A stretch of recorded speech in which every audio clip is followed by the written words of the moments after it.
120 drones hit Moscow in one night, and now Russia is threatening a country that not even at war listening.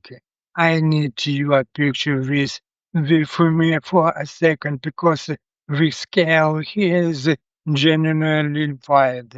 Ukraine just launched over 620 drones into Moscow and the surrounding region in the single night. One of the largest strike of the anti-war airports shut down. All four major ones explosions lighting up neighborhoods across the city. Air defense system firing back, sometimes sending debris crashing stretch and residential areas. Among the target, a massive logistic facility tied to Valberis.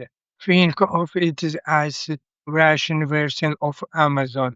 It went up in flames on a camera, and here's a small detail that tells you everything about the mood on the ground right now. Russian logistic companies started urgently spreading Valberi's branding of their delivery vehicles, like they didn't want to be near the name anymore.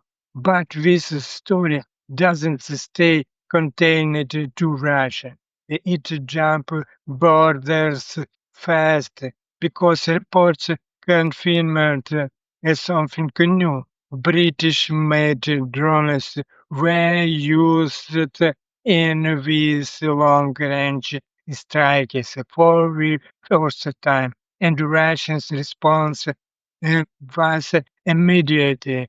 Foreign Minister Sergei Lavrov come out and said Russia now has the right to direct British involvement as a participation in the war itself, not support.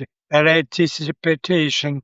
Sit with me on that affairs for a second. This estate that launched a full-scale invasion of a peaceful neighborhood, and it's now treating a NATO area for the claim of helping the victim defense itself. What is the actual shape of this threat? The Russian embassy in London went even further, warning that the deep Britain's involvement grows, the higher the price it will pay. Classic Moscow playbook, threaten first, then call any who doesn't fall and escalator. Now, here's where I want you to really lean in with me. The UK new Prime Minister Andy Brehman didn't blink. He said to Britain, it's a fair weather friend and support for Ukraine. It is changing. Full stop. Stop and think about that for me for a second. And aggressor state just tried to intimidate another country into backing off, and that country leaders refused to bend. Then what do you do if you were the one making that call? Tell me honestly in the comments. I actually wanted to take because we were more happening in the background that it is right into this. Reporting this week relevant Ukraine is now using near real-time satellite imagery to guide frontline drone teams. Information that used to take days to arrive now reaches the soldiers and the minutes 2 hours. That shift is making strikes more precise and much harder for Russian to predict or evade. But here's the part that keeps me up thinking Ukraine still doesn't have enough interceptors to stop Russian ballistic missiles, and intelligence point to another massive strike on Kiev possibility happening again very soon.